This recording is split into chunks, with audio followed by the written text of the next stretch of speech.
I remember one of the first people to use a votogram was a lady from West Concord called Dorothy, an elderly lady, and she had been trying to get government to do things for years.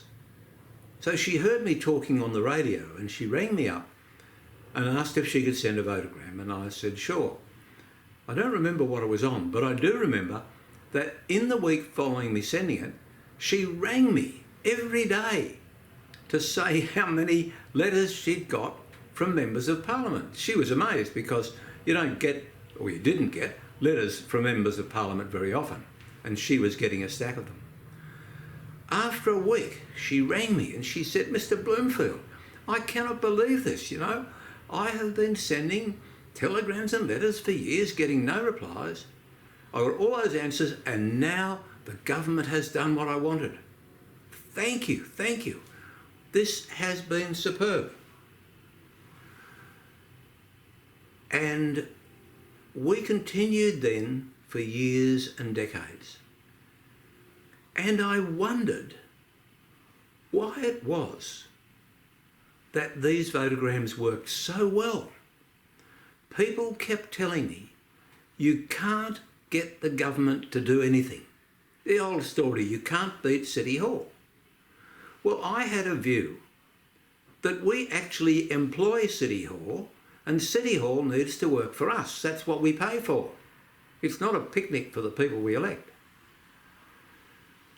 So anyway, the votograms worked like magic.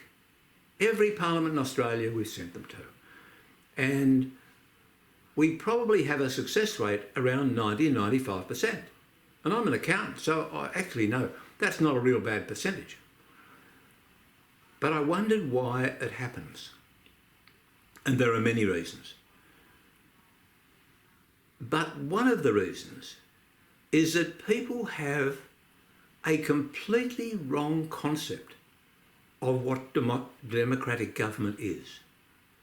They think that we have leaders who are very good at running government, well experienced, make fabulous decisions, all wise, perfect all the time. The most wonderful people, almost like gods from heaven. We talk about them as if they're gutter trash. So you wonder why we would think they would be so wonderful. And the answer is, of course, they're not so wonderful. They're just like you and me. They're people we've elected to be our representatives to a body called Parliament, which is just a community conference. So, just like us they are.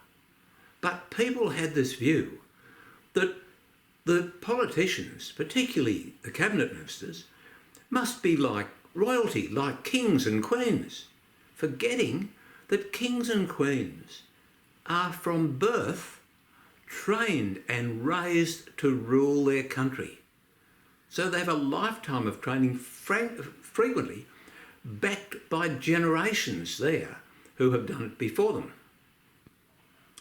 And as far as being leaders are concerned, the kings and queens that are leaders have often been leaders of armies, and they have got there because firstly, they're very skilled at leading, and secondly, they kill all the opposition.